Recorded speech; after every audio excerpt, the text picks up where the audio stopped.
Ladies and Germans, how you all doing? This is Con Ulrich. This is Rangru, hello, hello, hello. And folks, today we are on Harashaja as a close combat setup here. What's going on, Rang? On left hand side in the blue, we have HSC playing Russell Spring with a Vanguard income. Right hand side in the red, we have UIC playing as the Yugoslavians with a Maverick income. So, the Unternehmen or Russell Sprung over here, or what have you. Thank you, excuse me. It's been, it's the winter cold, man. We don't get to see this very often. So I'm already getting fascinated by watching the little French tanks over here in the middle. I know we got some Italians as a possibility here. Against the Yugoslavs, kind of expecting two lightweights kind of fighting it out. What's your take on this? Yeah, this is a very fun matchup because both sides have very deep and diverse infantry tabs. But yeah, the tank fight is looking something out of a French Civil War in 1940 more than anything. So, especially on a map which has a lot of open battles, I think it's be quite interesting. Also, the close combat deployment as well, as we're seeing the Yugoslavs getting absolutely pounded here, as HSC has set up a very effective line of fire and just completely suppressing this blob.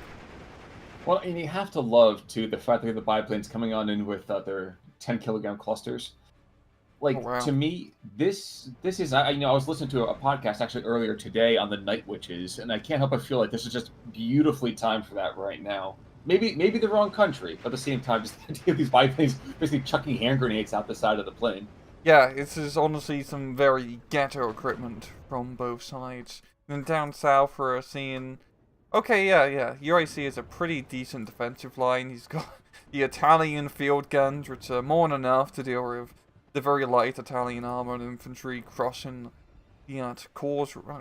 crossing that field. Mm-hmm. Yeah, I always like calling it the saddle. It feels like it's right between two high ridges. It kind of feels like it works out, right? No, yeah. Ooh, we got a DO-17 coming in, and actually a really, really early bow fighter. So the bow fighter, no problems, I would hope. Yep, they were going to shoot that bad boy down. But down south, the DO-17, I'm kind of fascinated by this, because first of all, it's a 65 millimeter, not a 75. Not a 38, not a 50, a 65 millimeter. Those Italians. Yeah, they just dare to be different, man. Inheritors of Rome, here they come. But even as we're watching that go in and get kind of a lackluster, got some suppression, don't get me wrong, we see up top what had been a loose defense is really no defense whatsoever anymore. Yeah, we're seeing in the center pretty decent investment from HSC, just throwing bloody everything in there. But also all the way up north, it's a little bit of a opportunity here for HSC to take advantage of, and take advantage of it himself, because there's literally, well, for current moments in time, nothing up north. Here we are seeing some reinforcements being brought, actually quite a lot of reinforcements. Also, since we have L6s there, actually, we have L6s on both sides, don't we? Yeah, it's the tank tabs ends up getting quite confusing because all these Yugoslav tanks are just captured Croatian/German/Italian tanks. Yeah, and French for that matter, I suppose, here too. I'm just kind of watching this. It almost feels like every tank is a Valentine, and not just because it's Valentine's Day. By the way, have a wonderful time and getting a nice straight shot to the heart out there to you folks on Valentine's Day today. But 35S's over here kind of so slow, and they're not going to get here until next Valentine's Day. And indeed, if they get there at all, you see up north, 47 will takes them out. Holy crap, I completely forgot, or you don't want to see it often, the amount of goddamn firepower that both fighter has. 4 Spanos, 6 Brownings. I mean, we saw it just strafe some infantry, and it completely stressed them out. All the S-35s in the town are going to be duking it out here. Well, one's a leader, so of course we're going to find out he's the most useless of them. Bouncing shells like it was his job. A sight damage, please, he's an officer, he can't see anything anyway. Okay. God. Oh, jeez. It's like a slap fight here. There we go. Bow fighter comes in. Well, and one of the other one coming in here. Okay, we have 2 bow fighters, that's fine. Alright. Damn, those bow fighters are really being quite clutch here for the UIC, because the ground game is not looking great for him. His infantry is getting slapped at long range, as the Germans do have MG42s. Yugoslavs are really more suited for CQC fights here. So he really needs to maintain that air power, because as we see in the town, it's very barren here for the partisans. You know, I had to kind of disagree with you about the fact that you said they made more for close fire support. Actually, watching up north, you have the board chief, for example. We are going to run afoul of these two grenadier squads. Actually, the grenadier squad came around, just flanked him, and just forced to surrender both squads. Really, really well done there. Yeah, and the grenadiers not going to be close enough forever to deal with those L6s. Yeah, it's really just coming down to this cheap tank spam, but the interesting thing comes that all these cheap tank spam is only A phase for both sides. So once we get to B phase, I mean, all the tanks are going to be gone. I guess it's really going to become a very World War One battle with artillery guns just pounding each other. And honestly, for both sides, they do have decent artillery tabs, so heavily investing into that would be a good idea. Oh, I think the Stuka finished off the rest of the S-35s in the town. He did indeed. Now, we've actually seen a couple of those artillery guns, as you were kind of talking about, 275 mils. One that was engaging the middle of the town, but looks like they're going to both be aiming for the 47, who's just kind of schlepping it across the open field there. Of course, if they aim in the same postal code as him, they might be a little confused about what sector they're really fighting in. Yeah. They're going to be missing quite a bit. Yeah, but I guess that kind of is par for the course here. He's going to start having shells drop behind him in the meantime. Whoa, the R-35s. I didn't think they were that slow. I didn't think anything could be that slow. Yeah, the French didn't really take too many lessons out of World War One, unfortunately. Well, they didn't really have the economy to do that. Actually, I thought the R-35 might have been one of those tankettes, right? Like a two-man crew type Yeah, of it's thing. two-man. Okay. Yeah, there's a whole thing about French tank turrets, which I could spend 30 minutes talking about, so I'll save you guys at home the hassle. Oh, I guess I have my notebook out and everything. I was ready for the next lecture series that we had, but I guess not today, folks. Not today.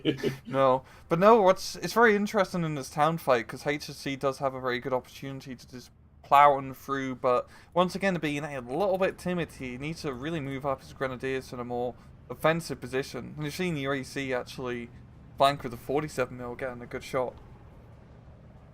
Which is, kind of strange. The Kabul-Valgan itself, I mean, obviously not going to be the most killy of things in the first place. I actually do have to love the drilling over here. Not just because it makes me feel like the Jabberwocky kind of poem. It was drilling, and the bow fighter was flying over. Like, I'm just... Some crazy stuff still going on with this, and honestly, not for nothing. Once again, just ridiculous calibers. Like, look at a 15mm out there. Yeah. Give me a 20. Give me a 7.62. Don't give me a 15. It was weird and evil people with odd calibers. Yeah, you don't find people of that caliber very often anymore. No, you don't.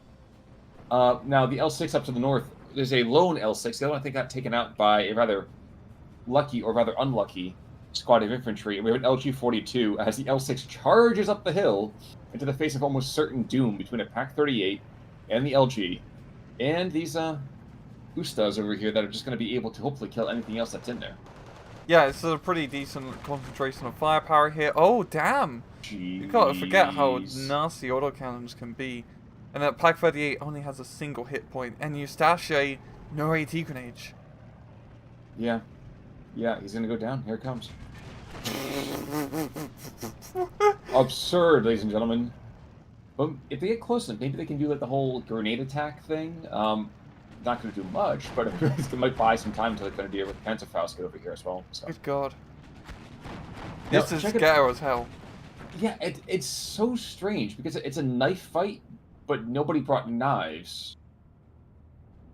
And now we have the 75 mils over here for the Yugoslavs just kind of going after the truck that has a single gun in the back. So, like, yeah, I'm really trying to wrap my head around this because, again, these are just not divisions you see. No. And especially this map, like, if this was also north, it'd probably be better for both divisions, but because this is a pretty open map and also kind of choke pointy at the same time, we're just seeing these crazy investments from both sides. But once again, like, the tanks are starting to run a little bit lower as we enter into B phase here. And it will, I'm going to guess, come down to artillery and air spam. Well, the weird thing, too, is watching clusters being used against anti-air. And because of the suppressing the entire artillery park as well. So that is the most unintended self-own I think we've seen so far in this match. Yeah. No, it's actually quite an interesting call-in, because there is actually a reason to use clusters against like non-tanks because of the suppression damage is super strong. But you usually want to do it like an off-map where you follow up immediately and blow up the stunned unit. You can't really do that with artillery guns, which are in the back line. No, no, you cannot. Oh, unless you... Oh, unless he's doing that to stun up the anti-air so the Dornier could come on through. That might have been it. I didn't even notice the Dornier until just now, because I watched the 35Ss do their thing, so... I don't see any bombs, though. Oh yeah, he'd already dropped on the center. Stunned up at Borshi Strod. Oh, okay. I was watching the 35Ss duel with the Blindas and the R35s, so again, the craziest noodle contest in the world. One thing I kind of didn't remember here as well is that so much of the proletariat over here for the Yugoslavs just don't have any anti-tank. Yeah, they're a little bit lacking in the anti-tank department. I have a few Molotovs here and there to spread the love, but well, fortunately for them, it's not going to be too much of a problem as we get later on into this game. But still, once again, just lack of machine guns at long range will hurt them a bit. And the machine guns they do get are basically like Czech and Italian. No, not many MG42s. No, not at all. And as we're watching, we actually have the M15I, the Italian tank over here in the center, holding back the entire Yugoslav attack by himself, which is just not a sentence I ever thought I'd say during a cast. But here we are. Yeah. Down south, we actually haven't checked in down there. There's been some kind of half efforts, but it's a little difficult to charge across that particular saddle when you have a heavy machine gun and the anti-tank guns, and now you have a stovepipe over here. Yeah, this has just been meat base pretty much since the word go, and bringing a couple P2s is not going to be enough.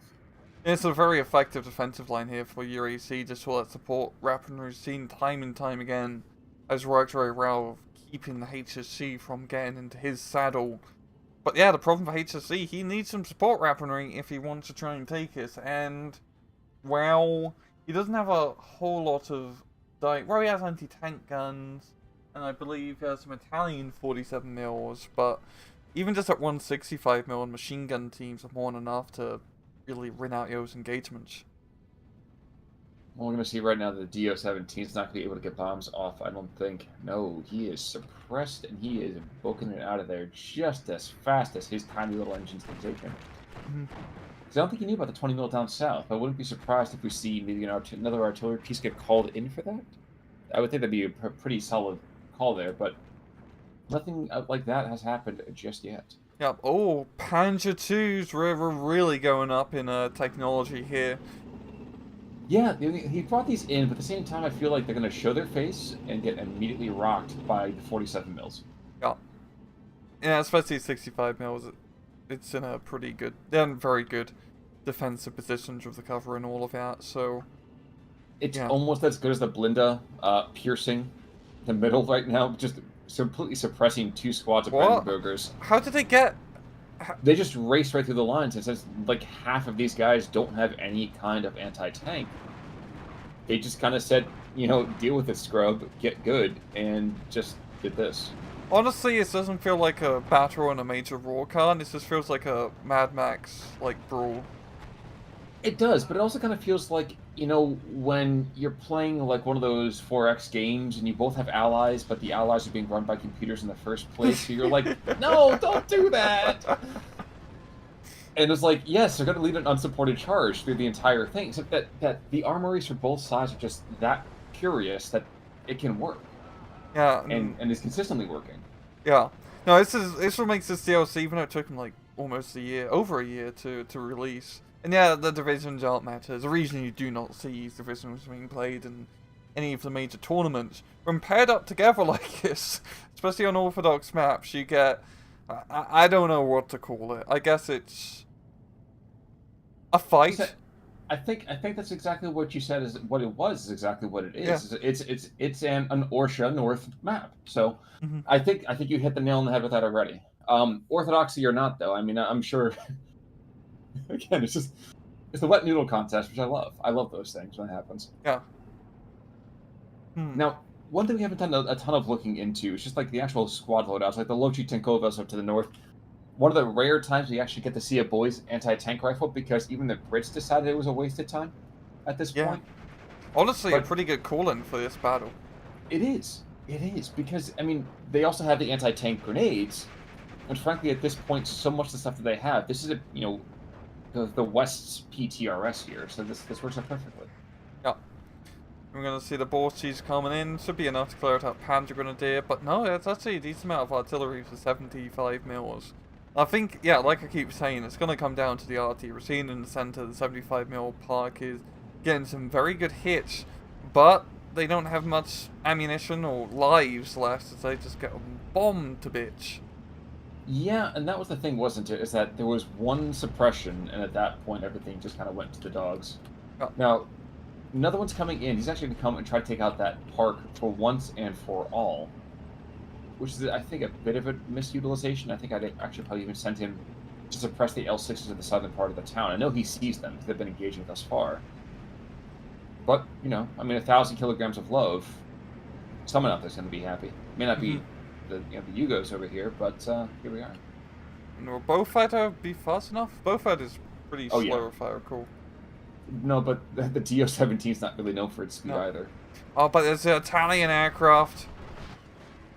And now the leaking fuel tank. Yeah, you know what? Oh. I think you're right here.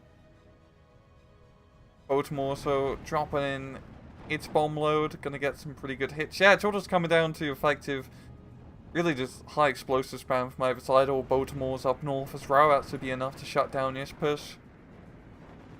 Yeah, but also no. Because, like, the Borchi itself can't stop the P2. Well, if they can't stop the P2 is a heavier anti-tank gun than what they have anywhere near in the theater. So it's very, very strange. That's just the thing today. This is the multiverse of madness right now. That's what this is. Yes. Yeah, one Panzer II might as well be like a Stug 3 in this short-term matchup here, because there's nothing to oppose him. He's taking those shots like a champ. He's stunned, but he's still alive, and you've got the Brandenburgers being brought on in, absolute elite troops to push the front line here.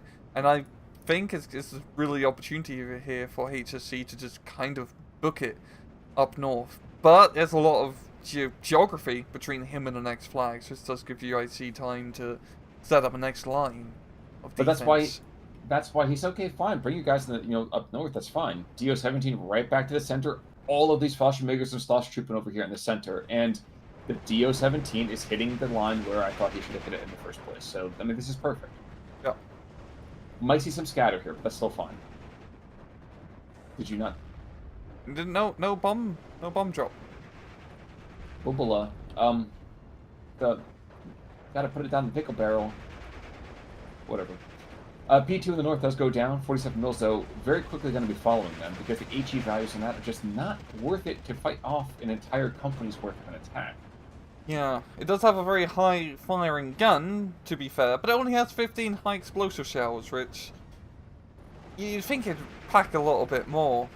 If I was even an Italian dude in North Africa, I'd be like, my 47 mil, it's no way I'm going to blow up many tanks with this. Just give me the high explosives. And then you hear, bonsai! And you see an Italian dude run out of the gun. But actually, I'm a little confused, I think, actually. Not by this defense here in the center, but so much the Yugoslavian charge of the discount Bren team. Oh, not the bread team. That's a very different group. But, the proletariat over here, these guys, the Panzerfaust, I actually forgot that these are basically non-disheartened... Not air sacks. What's the word? They're like grenadiers. Yeah, they're basically grenadiers. But I think the UD M42, I think having just that, trading out one of the MG42s for just better close-in firepower actually might make them a shade better. Yeah, but, they're really the backbone of the communist Yugoslavian regime. Allows you to hold the front line and even get some cool American submachine guns to boot. Of course, the backbone is that the people themselves, the rising in defense of the glorious motherland of Yugoslavia / Russia. And I might be wrong here, but there's I'm not gonna say a last dice, but Northern side, crazy amount of infantry because I think he's really quite nervous about this now. But all these border tree, I think, are going to go and they'll push through. They're going to take hellish losses to do it, which gives plenty of time for these SPWs, 41s and 43s to get across.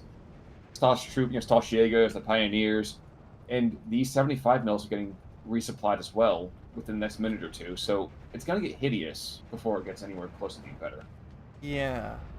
I've started to notice the main pattern of this match is play our real mass a really, elite strike force of some spammy unit. They then attack with this elite strike force in a blob. Then it gets high explosive to death play for bombs or artillery. Rinse and repeat for the past 20 minutes. And yet, people make millions of dollars by making Marvel movies out of that every other year. Yeah. It's a tried and true industry. It just works. It is. It is. I think, at least my camera up to the northern side is a perfect example of this. We had the DO-17 come in, obliterate the leading squads of Borchi who were already pinned down. And now we're going to see 3 Blindas being thrown back the other direction here, too. Now, the problem with this is that there's still a Pac 40 who, I want to say, has at least, he's got some decent HP. If he just wants to move just a bit further east, he could be really, really devastating to that T-junction. But maybe he doesn't know he's not in view. We'll see. Yeah, I think it's another, really HSC's final opportunity to try to retake, or not retake, but capture the flag up north, as he has his last few armor reserves making the push here. There's 2 L6s getting into position, and at 147 mil AB-43 not yet to provide fire support right now. And oh, the 41s are beating the L6. Oh, there's more blinders. It's just Mad Max brawl, Yep, and I can't decide who the Doof Warrior is, but somebody out there is getting a flame jet coming out of the top. I think it might be the AB-43. Mm-hmm. Unfortunately, he goes down. In the meantime, we actually also are going to see Stashiegos getting probably blitzed pretty quick, because that Pac 40 still is not in line of sight. There we go, finally seeing him move. Very, very slowly, but we'll see him move. So this might be the death of the Blindos, and that might be the end of our intrepid heroes. Yeah. Oh, the Pac 40 is taking some major suppressive damage, though, because autocannons are quite nasty. But it doesn't matter if he takes out the Blindos, nobody else can see him. Yep. So. And the AB-43 is going to engage. No, he's not. He's going to donate his life to the cause. Yep. If he can hit. There we go. Look into the Podriska's over here. Okay, that's about it. John Ballisti. I would like them to change the unit cards that way if you know what the AT is going to be before you click on them. Because I was like, yes, bazookas. And I was like, no, Piats. More icons, please. Exactly. Now, 105's in the center. Actually, while we look to the northern side, the middle has gone very, very red. And I guess all of the German troops over here have decided, in fact, it is better to be dead than red, and the Yugoslavs are more than happy to accommodate that. But 105s in the meantime, trying to drop rounds, looking back at the anti-air cover, might be able to get a stovepipe by accident. It just gives enough time, I think, for these strife troops to be pushed on in. And that is a lot of strife troops to take the front line. I think, the Juris Nietzsche will be able to get an ambush on them, the R-35s as well. You come on, unload, get out. And then those strife troops are, they're pretty beefy, actually. Yeah, when you have, an entire company of them lined up like some perverse execution squad, well, I mean, they are... They had experience during that. Jeez. Yeah. Oh, man, I wasn't... Yeah, you're right. That was an unfortunate moment there, folks. As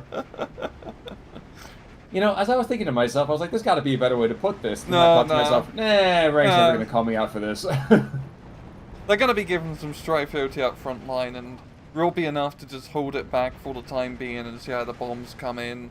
Fortunately, I guess for UIC in this instance, he wasn't completely blobbed, so he still has units on the front line, just nothing of really substance. Probably a reasonable way to put it. I'm actually kind of surprised there hasn't been as much action down south as we've seen in the center, that we've seen in the north. When, like you said, it is choke pointy, but it's kind of consistent choke pointiness on all fronts. Yeah. And both sides still have, I mean, they're going to be, I keep saying they're going to keep running out of tanks, but they find that little reserve here and there. And even though both sides only have up to B phase infantry, they have a lot of infantry. Oh, mostly. Mostly, yeah. Now, northern side, we are going to see the Pac 40 is going to get overrun. The AB 43 going to die here as well. But they are taking that OS leader to Pound Town, especially with the help of 75 mils from way downtown. And the AB goes down, but that's fine. As long as the Gebirgsjägers can kind of get over here and set up a defensive line on this ridge, everything would be just hunky-dory, I would think. Yeah. Yeah, it's actually quite funny just how effective Israel at both fighter works as an anti-tank plane in this sort of matchup. Because like I mentioned before, just its immense firepower. When all you're doing is blowing up Italian clown cars. You know, that thing might as well be an IL-2 37mm. Exactly. Exactly. Now I was distracted by just the weird Jackson Pollock lines we were seeing as well in the center as... Oof, that Baltimore's ridiculous. As the 105s are engaging the front lines, but at the same time they're getting engaged in turn, and I mean, it's just... I guess I was also thinking about the fact that you mentioned they find just a little bit more armor here and there, and I was like, yeah, duh. They check between the couch cushions and find that one of the models has slipped down there at their last meal. It makes perfect sense. Mm-hmm.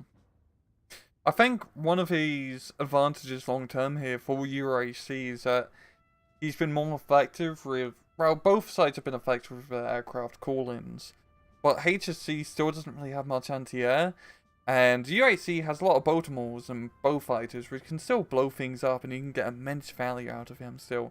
So if he can just keep, you know, throwing stuff on the front line, even though he's not doing great in terms of points, I think eventually, if he just keeps trading by bombing everything to, you know, Stone Age and back, he can reverse the tide.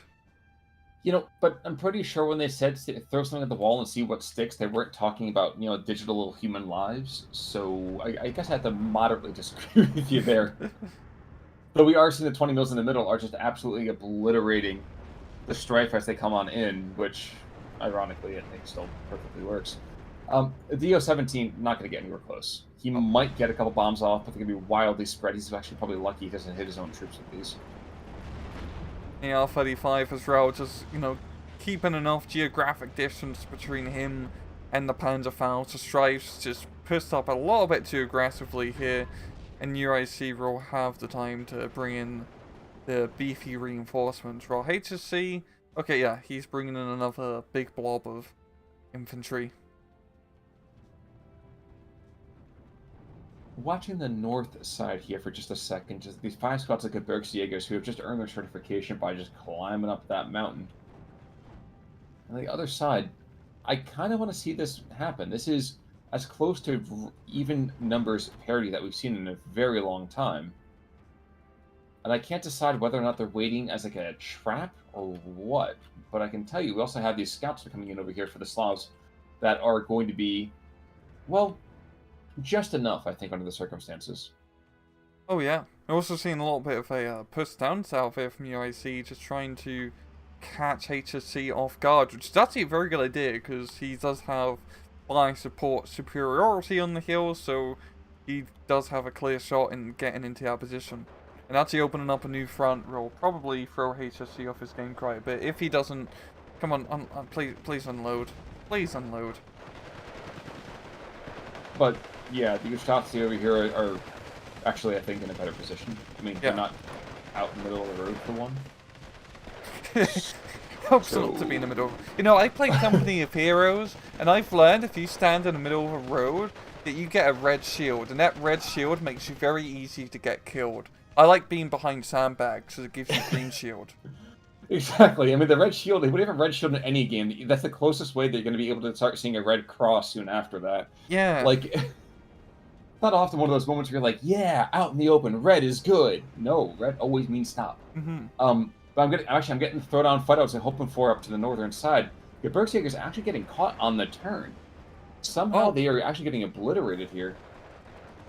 Yeah, the ambush as they got into the light forest is quite impressive here. Yeah, well, yeah, the OSS leaders do have that 1919, which is pretty good fire support. Yeah, honestly, a very good engagement so far from UIC. If he can just get the rest of his troops into position, he's moving 2 of his squads to actually block the road here. Well, and they're rushing on in now. They're gonna force one surrender, but I think they spent so much firepower on that front squad. They're gonna take some really unnecessary casualties with this. Yeah. It is, and it is 13-11. Let's not kid ourselves. It is 13-11, but technically, UIC is still running at a slight points deficit this entire time.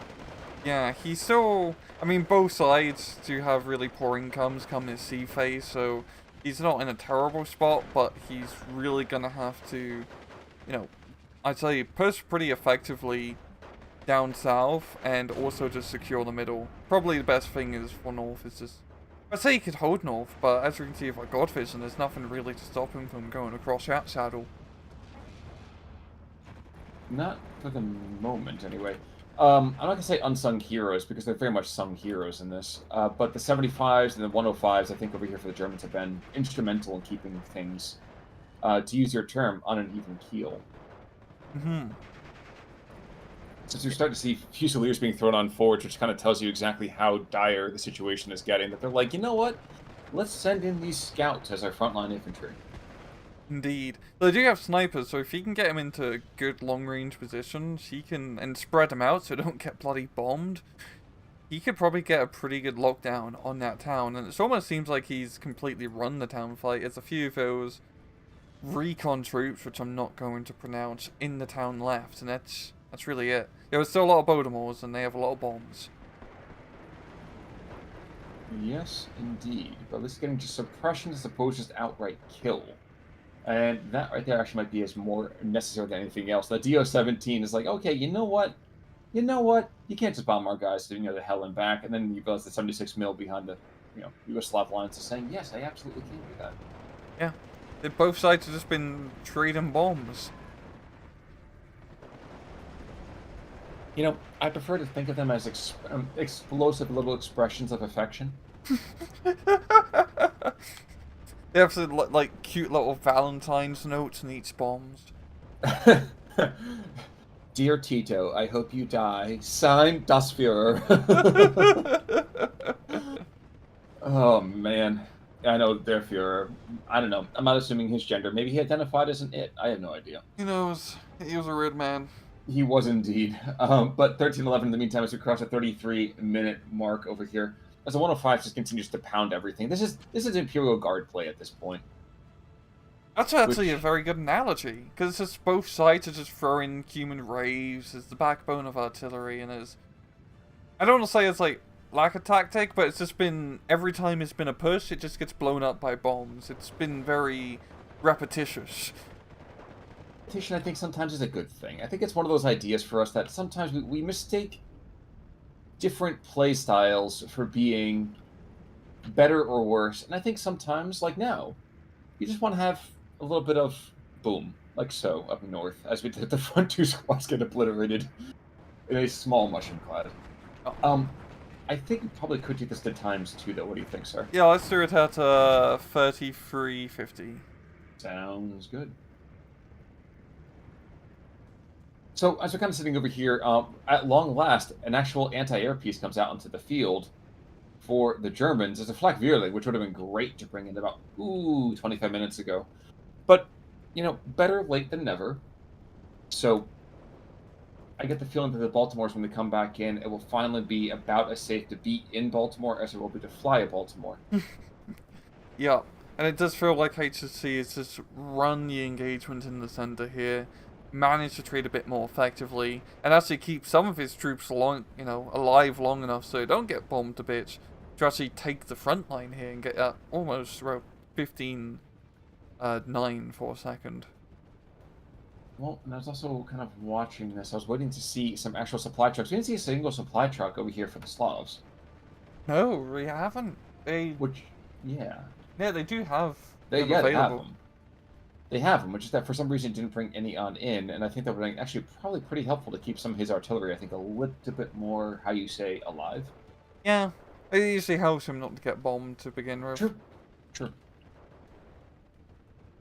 But at long last, we're going to see, just as a couple of those squads are here for the Yugoslavian troops are being brought on forward, in the same way that you have crazy, crazy firepower over here for the Fusiliers, the Yugoslavian scouts actually are probably not too far behind on that. Yeah, and not too bad, but there we go. The GG, HSC, taking the victory, a pretty, what's that, 600 kill difference? Yeah, just about. Yeah, about that. And honestly, this is kind of what we expected, though. With, like we said, low tech. We see right now 47 mil killing, 4, I'm going to put this in air quotes, tanks. And the bow fighter, actually, when the bow fighter is killing as many things as most ground vehicles, I mean, that tells you right now the relative kind of tech difference between the two. So, Yeah, and you can just see how effective the Baltimores were. They were getting actually a lot of kills. And also just yes. much more in terms of suppression as well, which won't be reflected in this kill list. Well, look at the losses side. Actually, I want to see what the 105s and the 47s. Actually, no, geez. Clark over here, the Whoa. DO17. 1, 2, 3, 4, 5, 6, 7, 8, 9, 10. So you can't often say that your airplanes pay themselves off, but he definitely paid himself off. So well done to him. Yeah. Yeah, and that one actually, Gibbs Strife unit actually knocked out a lot, including a couple tanks. Good for him. I'm sure I'm butchering that, but you know what? That's fine with me. But 105s and I would say the 75s over here, well done to those. I think keeping those heads alive was a very, very big thing for HSC over here, pulling out the W. Yeah, that was a grind on both sides, and HSC just managed to grind a bit more better. Probably a good thing that defenses can't be used, because at that point it really would have bogged down into World War One style of fighting. So, regardless, though, we actually want to give a nice big thank you over here to HSC for actually forwarding this replay to us. We always love seeing kind of community submitted replays. So any single time you guys have a good match or a match you want to share, send it our way. We'll check it out, and maybe you too could be kind of featured here. Indeed. But any final thoughts there, sir? Not for this one. Not for this one. Well, folks, maybe he'll have more thoughts for next one. You'll have to go check out over here on Thursday. Until then, though, I'm Con Olberg. I'm Rangru. Take it easy.